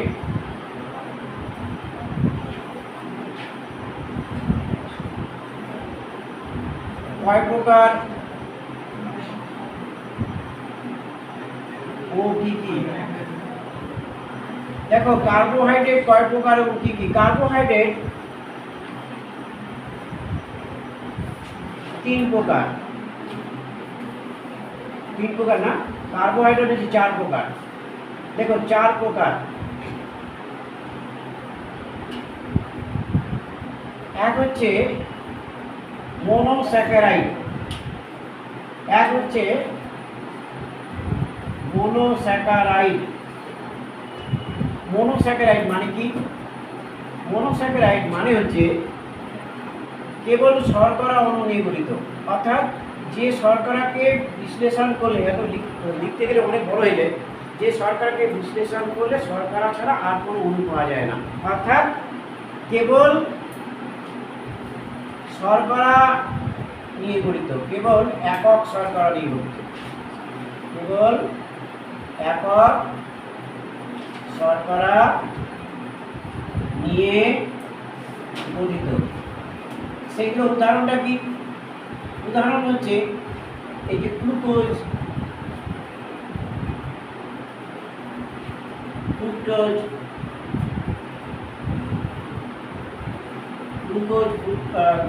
ফ্রুক্টোজ, কেমন, ল্যাকটোজ, এইগুলো হচ্ছে সরল শর্করা। 2 নম্বর হচ্ছে ডাইস্যাকারাইড। ডাইস্যাকারাইডটা কি? তার মানে এটা দুটি একক শর্করা নিয়ে গঠিত, দুটি একক শর্করা নিয়ে গঠিত। সেটা কিরকম হবে? দেখো, দুটি একক শর্করা নিয়ে গঠিত, যেমন যেমন মল্টোজ। মল্টোজটা কি? Glucose plus glucose, glucose plus glucose দিলে মল্টোজ হয়। যেমন হচ্ছে সুক্রোজ। সুক্রোজ কিভাবে হয়? গ্লুকোজ প্লাস, কথা বলো না, ফ্রুক্টোজ। এবার আমরা অলিগোস্যাকারাইড বলব। অলিগোস্যাকারাইড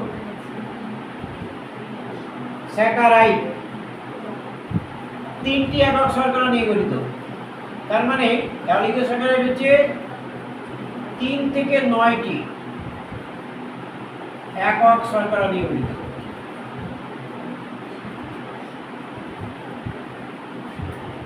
তিন থেকে 9টি একক শর্করা নিয়ে গঠিত, তাকে বলবো অলিগোস্যাকারাইড। যেমন একটা উদাহরণ আমি দিই, যেমন হচ্ছে র্যাফিনোজ।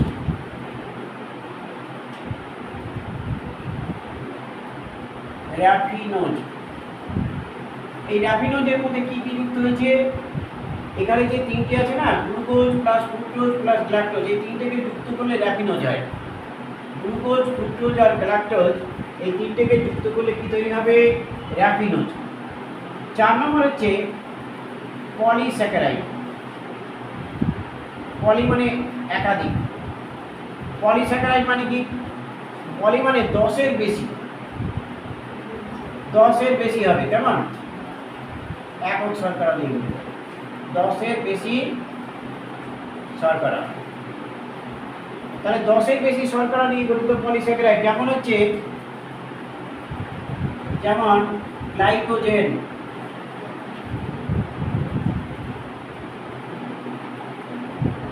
সেলুলোজ,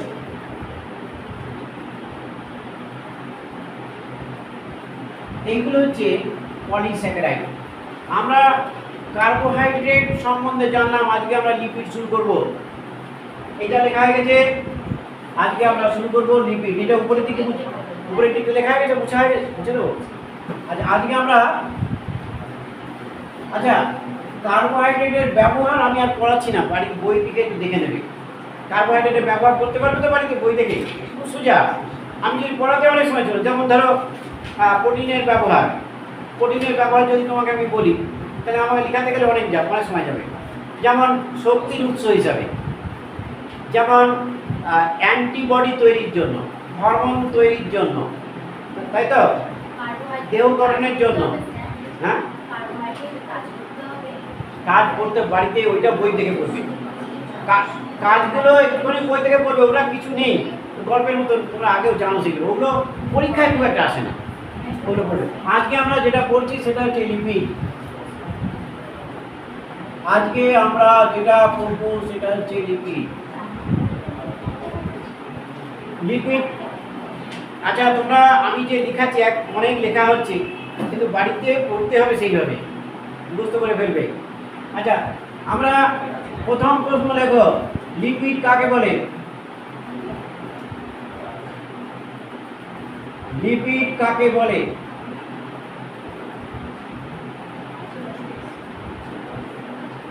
আমরা শুরু করি, লিপিড কাকে বলে?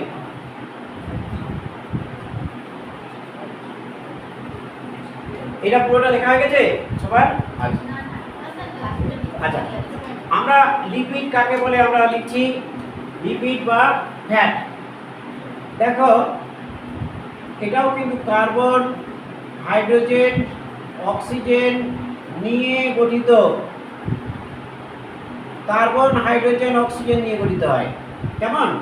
এবং এটি হচ্ছে নিয়ে গঠিত ফ্যাটি অ্যাসিড। ফ্যাটি অ্যাসিড এবং গ্লিসারল, এটা কিন্তু একটা অ্যালকোহল।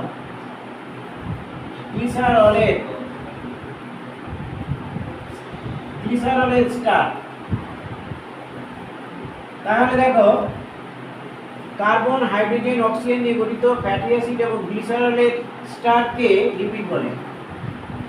স্টারকে কি বলে? লিপিড বলে। এই সঙ্গে একটু লিখে নাও, এই স্টারটা কাকে বলে? স্টার হলো একটি লবণ। স্টার হলো একটি লবণ, কেমন? এটি কিভাবে তৈরি হয়েছে? এই যে গ্লিসারল, এটি হচ্ছে একটা অ্যালকোহল। এটি একটি, অর্থাৎ স্টার হলো একটি লবণ যা অ্যালকোহল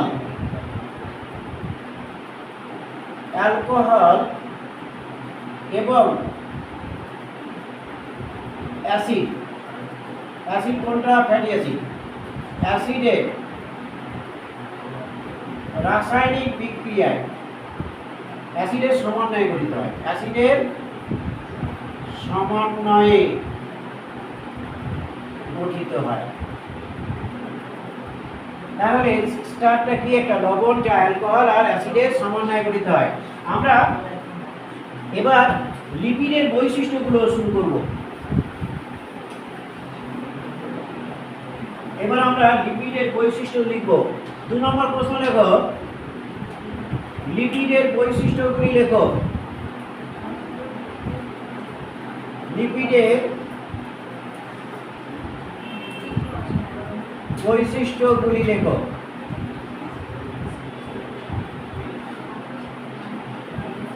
দেখো,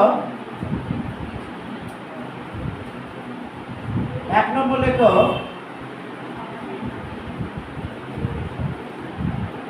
লিপিডে কি কি আছে? দেখো, কার্বন, হাইড্রোজেন, অক্সিজেন নিয়ে গঠিত। লেখো, লিপিড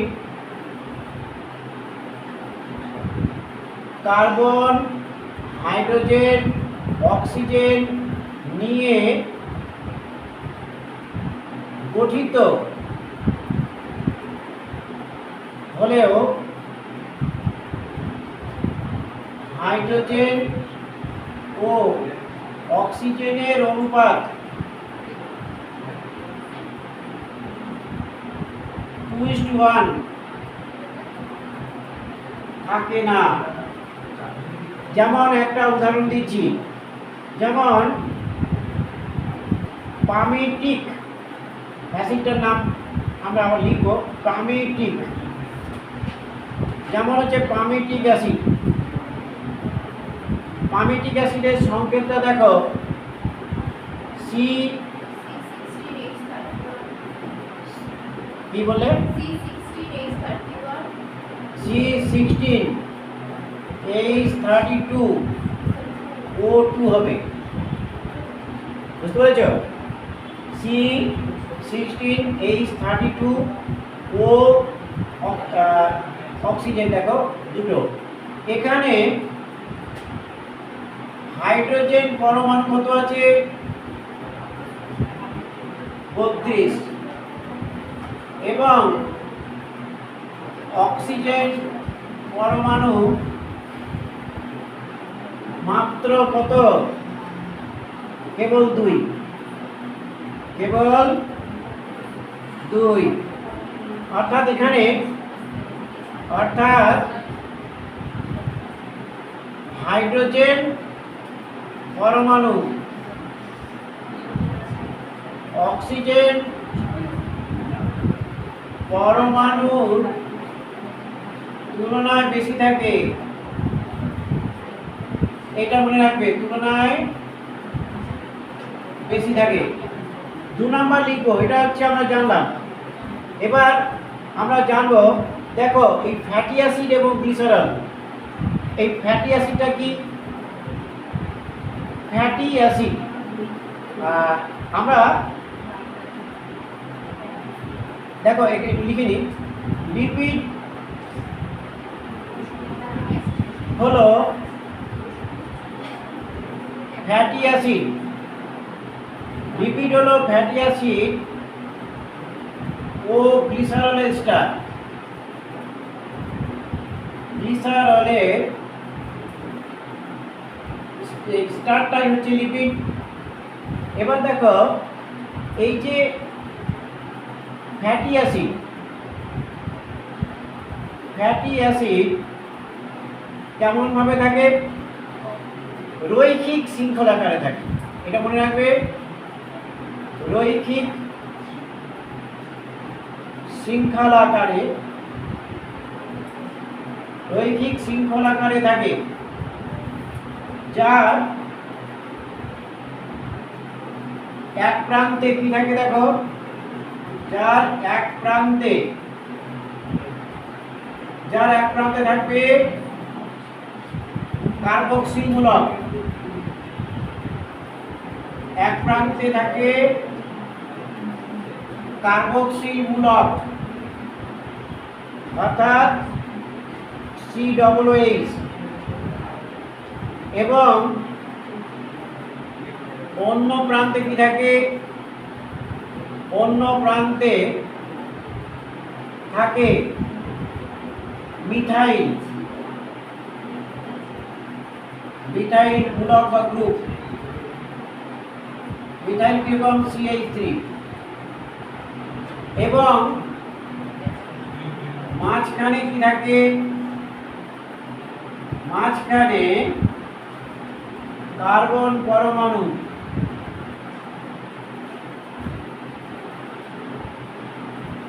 পরমাণু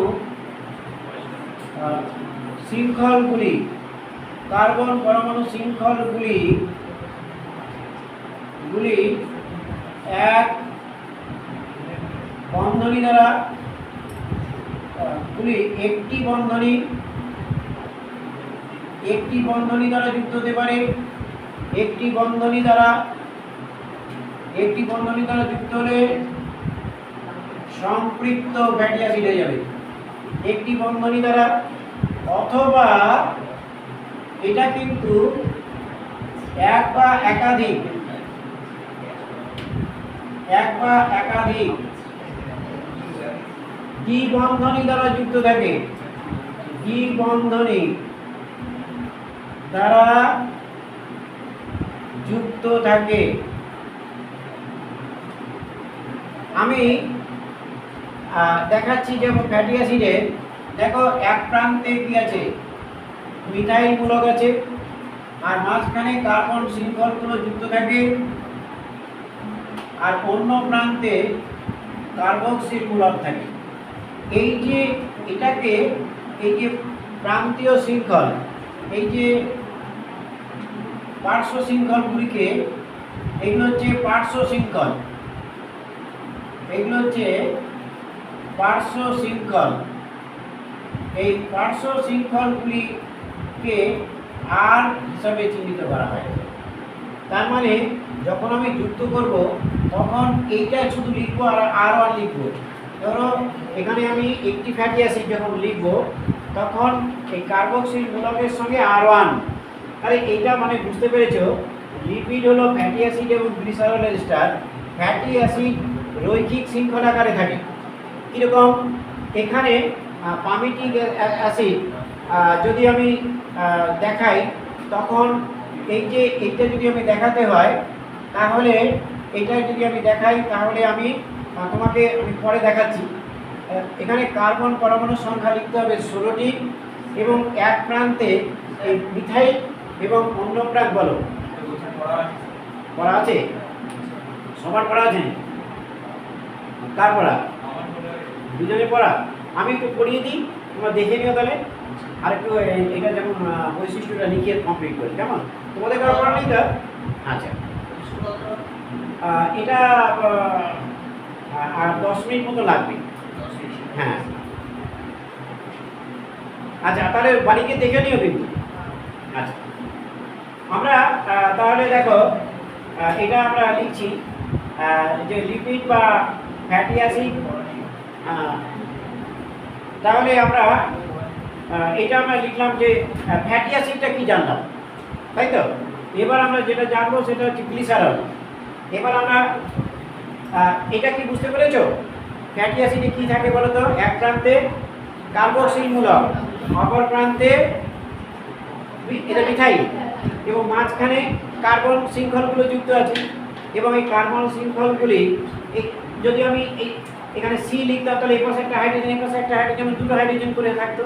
তাহলে এটা নিশ্চয়ই বুঝতে পেরেছো। এই টোটালটাকে বলে পার্শ্বীয় শৃঙ্খল, যাকে আর হিসাবে চিহ্নিত করা হয়েছে। এটা আমরা নিশ্চয়ই বুঝতে পেরেছি। এবার আমরা জানবো গ্লিসারলটা কি, তারপরে আমরা যুক্ত করে দেখাবো কীভাবে লিপিডটা তৈরি হয়। তাহলে এইটুকু নিশ্চয়ই বুঝতে পেরেছি। এবার আমরা যেটা জানবো সেটা হচ্ছে আচ্ছা এবার দেখো, এবার আমরা লিখবো যে এই যে গ্লিসারলটা কি। 3 নম্বর লেখো গ্লিসারল মানেটা ওকে দেখে নিতে হবে। গ্লিসারলে দেখো, গ্লিসারলে 3টি কার্বন পরমাণু। কয়টি কার্বন পরমাণু? 3টি কার্বন পরমাণুর সঙ্গে 3টি হাইড্রক্সিল মূলক যুক্ত থাকে। আচ্ছা, আমরা এটা দেখাবো 3টি কার্বন পরমাণু, এই একটা 3টি কার্বন পরমাণু এই হাইড্রক্সিল মূলক যুক্ত, ঠিক আছে? তাহলে হ্যাঁ, তাহলে এটা বুঝতে পেরেছো। এবার দেখো এইদিকে আমরা নিশ্চয়ই এটা হাইড্রোজেন, এখানে একটা হাইড্রোজেন, এখানে একটা হাইড্রোজেন হবে। আমি H2 লিখলাম, এখানে একটা হবে, কার্বনের যোজ্যতা 4, তাই তো? তাহলে 1 2 3 4 এখানে লিখবো H2। তাহলে এটা হচ্ছে একটি গ্লিসারল। তাহলে গ্লিসারলের সংকেত কি বুঝতে পেরেছো? গ্লিসারলের সংকেত হচ্ছে 3টি কার্বন পরমাণুর সঙ্গে 3টি হাইড্রক্সিল মূলক যুক্ত থাকে। এইটাই এই যে গঠনটা, এটা হচ্ছে গ্লিসারলের গঠন। এবার আমরা 3 নম্বর পয়েন্ট, যেটা আজকে এইটুকু আচ্ছা এবার দেখো, তাহলে একটা ফ্যাটি অ্যাসিডের গঠন কেমন আমরা দেখলাম, একটা গ্লিসারলের গঠন কেমন আমরা দেখলাম। এবার আমরা যেটা লিখব সেটা হচ্ছে লিপিডকে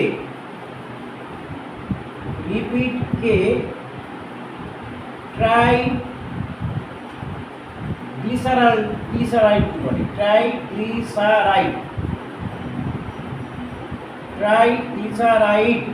তাহলে লিপিডকে কি বলে? ট্রাইগ্লিসারাইড বলে। কারণ দেখো, ট্রাই মানে কি? 3। দেখো, কারণ 3টি ফ্যাটি অ্যাসিডের সঙ্গে, কারণ 3টি ফ্যাটি অ্যাসিড, তাহলে এই একটা ফ্যাটি অ্যাসিড, এরকম 3টে ফ্যাটি অ্যাসিড নিতে হবে। 3টি ফ্যাটি অ্যাসিডের সঙ্গে 3টি ফ্যাটি অ্যাসিডের সঙ্গে একটি 3টি ফ্যাটি অ্যাসিডের সঙ্গে একটি গ্লিসারল।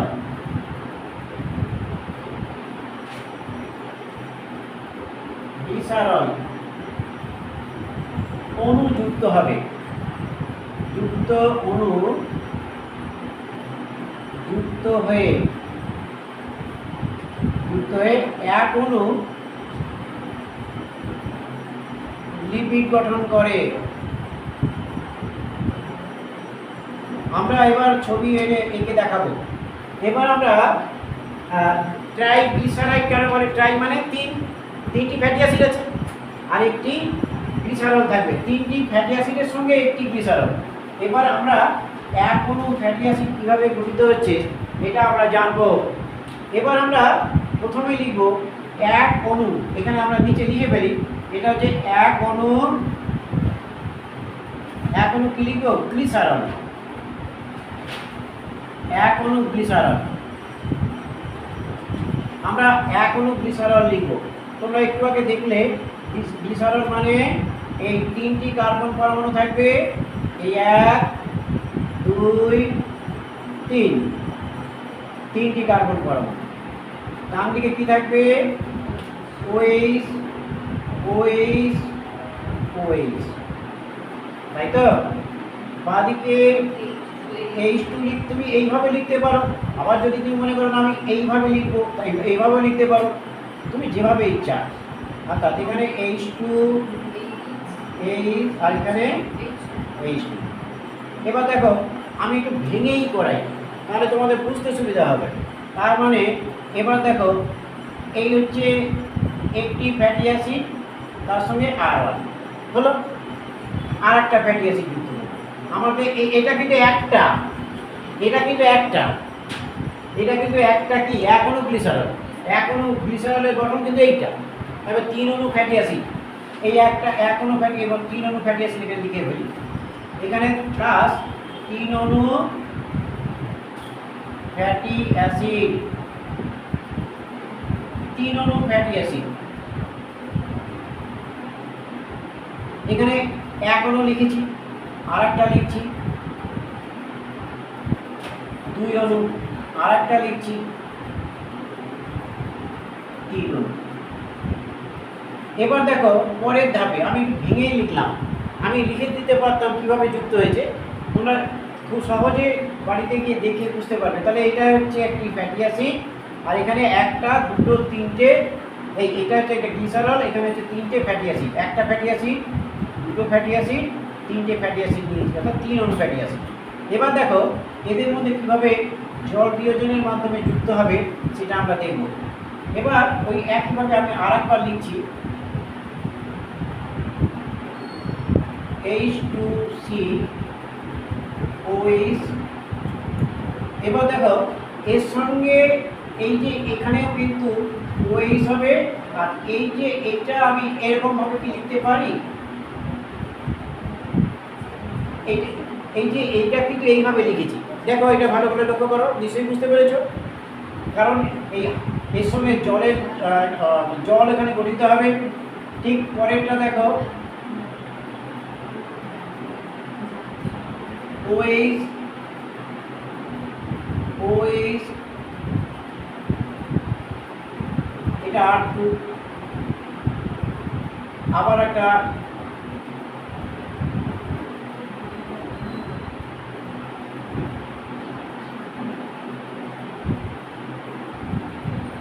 এটা বুঝতে পেরেছো। এবার দেখো এই যে হাইড্রোজেন এর সঙ্গে আর এপাশে OH, এই দুটো যুক্ত হলে জল তৈরি হবে প্রত্যেকটা ক্ষেত্রে।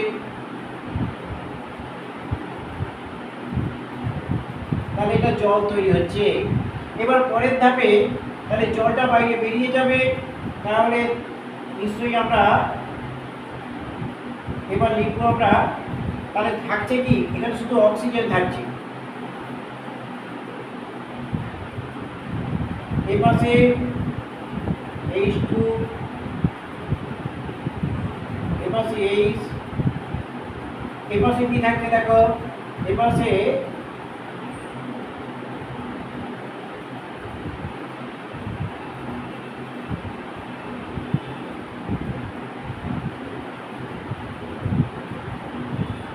এখানে হচ্ছে R1 R2, এটা হচ্ছে R3 প্লাস এখানে 3 অণু জল। কি বুঝতে পেরেছো সবাই? ভালো করে লক্ষ্য করো। তাহলে কিভাবে আমি ভেঙে 3টে ধাপ করলাম কেন, যাতে বুঝতে সুবিধা হয়। তাহলে এটা কিন্তু এক অণু লিপিড, এক অণু লিপিড তৈরি হয়েছে। আমি এই যে এক অণু লিপিড তৈরি হয়েছে কিভাবে, আমি এটা একদম ভেঙে ভেঙে দেখালাম।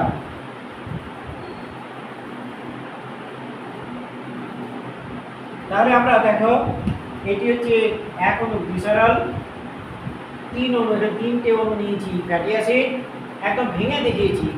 তারপরে কিভাবে এদের মধ্যে বন্ড তৈরি হয়েছে, এখানে দেখো OH এর সঙ্গে এই যুক্ত হলে জল তৈরি হয়েছে, 1 অণু জল, 2 অণু জল, 3 অণু জল আমরা দেখালাম।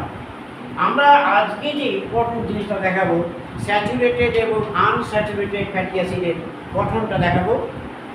আচ্ছা, এটা বুঝবো কি? উপরের দিকটা বুঝবো, উপরের দিকটা বুঝে নিই। এবার আমরা যেটা দেখাবো সেটা হচ্ছে সম্পৃক্ততার ভিত্তিতে ফ্যাটি অ্যাসিড 2 প্রকার। এবার আমরা লিখব, দেখো যেহেতু আমি একটু আগে দেখালাম একটি বন্ধন আছে অথবা এক বা একাধিক দ্বিবন্ধন আছে, তার ভিত্তিতে ফ্যাটি অ্যাসিড 2 প্রকার। কেমন? ফ্যাটি অ্যাসিড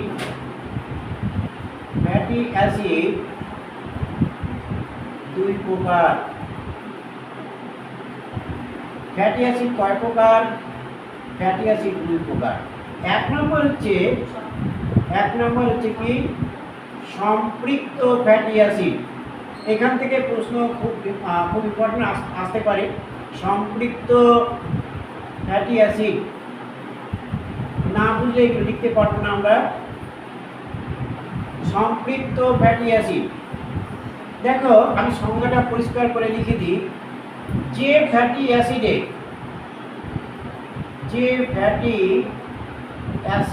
কি থাকবে? যে ফ্যাটি অ্যাসিডে কার্বন শৃঙ্খলগুলি,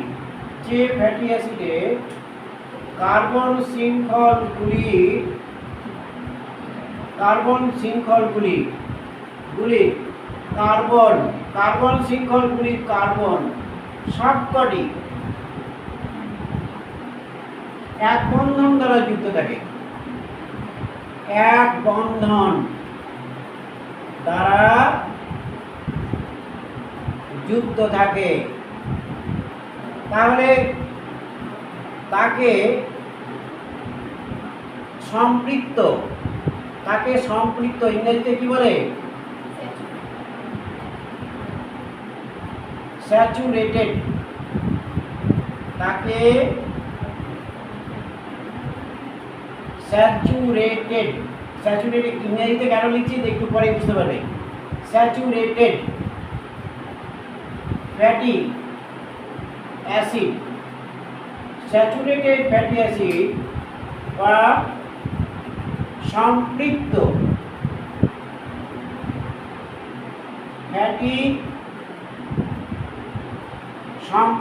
ফ্যাটি অ্যাসিড বলে। তাহলে একটি বন্ধন থাকবে। এইবার আমরা একটি বন্ধন কেমন ভাবে থাকে এইটা আমরা দেখব। এবার এর উদাহরণগুলো দেখলে আমরা বুঝতে পারবো। এবার দেখো উদাহরণ এক হচ্ছে পামিটিক অ্যাসিড। এক হচ্ছে 3টে অ্যাসিড আছে। পামিটিক অ্যাসিড, এর সংকেতটা দেখো। এর সংকেতটা আমরা লিখব। একটু আগে আমরা তোমাকে দেখাই, সেই সময় আমরা দেখাইনি, এখন আমরা দেখাচ্ছি। পামিটিক অ্যাসিডের সংকেত, পামিটিক অ্যাসিডের হচ্ছে CH3 CH2 14 COOH।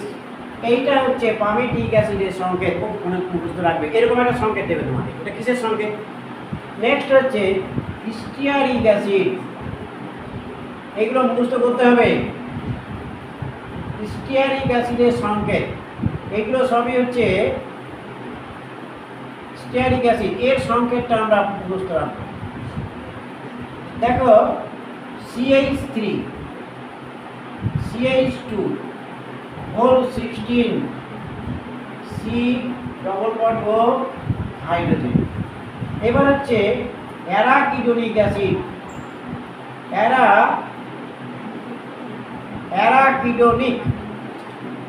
Arachidonic acid, এর সংকেতটা তোমরা মুখস্থ রাখবে। এর সংকেতটা হচ্ছে CH3 CH2 18 C C double bond ও এবং এখানে এইচ, যেমন এই তিনটেই হচ্ছে সম্পৃক্ত ফ্যাটি অ্যাসিড। এবার আমরা যেটা লিখব সেটা হচ্ছে অসম্পৃক্ত ফ্যাটি অ্যাসিড।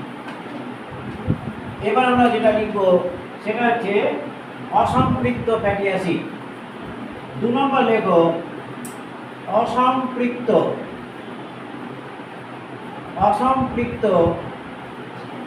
Fatty acid. অসম্পৃক্ত ফ্যাটি অ্যাসিড। আচ্ছা, এইগুলো যদি আমি ভেঙে দেখাতাম তাহলে তুমি বুঝতে পারতে এইটা ছিল কীরকম। সি কত ছিল 16, কীরকম আমি একটুখানি খুব তাড়াতাড়ি দেখে দিচ্ছি। দেখো 1 2 3 4 5 6 7 8 9 10 11 12 13 14 15 16, কটা হলো? 16টা তো। তাহলে একটা দিকে কি থাকবে? এই মিথাইল থাকবে, আর একটা দিকে কি থাকবে? এইটা থাকবে। কি বুঝতে পেরেছি? আর বাদ বাকি সব হাইড্রোজেন দিয়ে যুক্ত করে, সব এখানে সব হাইড্রোজেন দিয়ে যুক্ত করে। তাহলে দেখো একটা বন্ধন আছে কি আছে না? একটা বন্ধন আছে না? সব কার্বনগুলি কটা বন্ধন দিয়ে যুক্ত? তাহলে এটা দিছি সম্পৃক্ত। কি বুঝতে পেরেছি? তাহলে যদি এইটা হয় তা আমি এইটাই গেছি পজিটিভ, তাহলে নিশ্চয়ই এখানে যখন তুমি আসবে এখানে কটা হবে? দেখো এখানে 18 হবে, 18টা, এটা হবে 20টা। এখানে কার্বন হবে কতগুলো?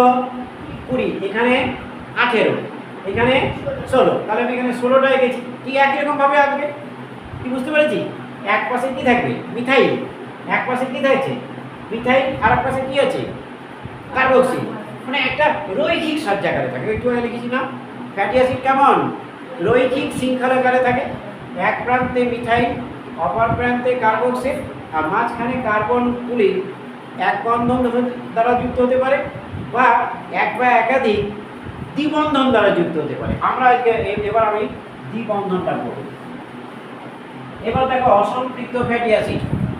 আমরা আজকে অসম্পৃক্ত ফ্যাটি অ্যাসিড সম্বন্ধে জানব। যে ফ্যাটি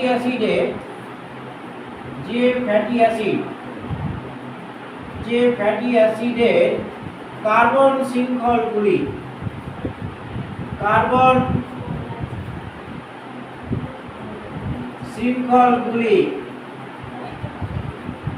এক বা একাধিক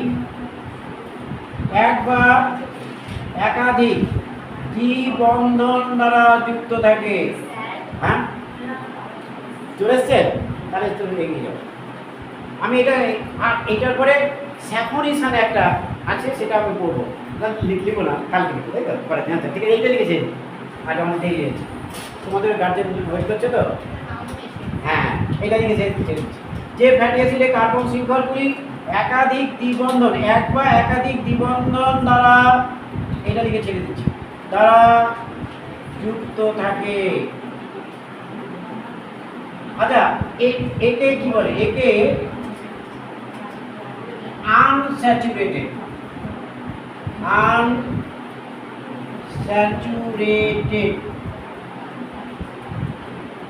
ফ্যাটি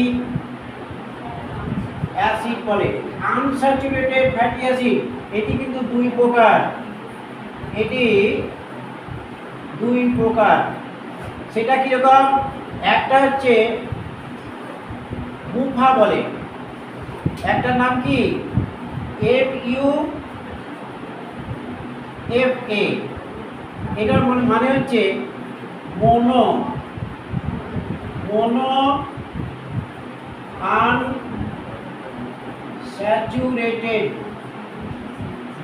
আনস্যাচুরেটেড ফ্যাটি অ্যাসিড।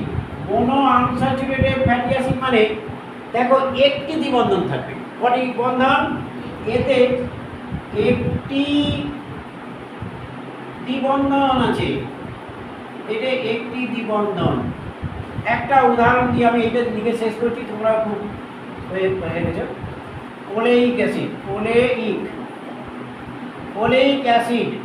এই ওলেইক অ্যাসিডের সংকেতটা লিখে আমি ছেড়ে দিচ্ছি।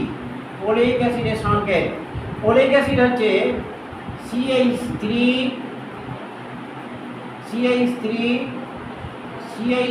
হোলেন, এটা হচ্ছে নেক্সট হচ্ছে CH, এই যে ডবল বন্ডটা দেখো, এই যে ডবল বন্ড যুক্ত হয়েছে CH2 হোল N COOH। আমি একটা লিখলাম, এটা হচ্ছে উফাটা বাদ থাকলো।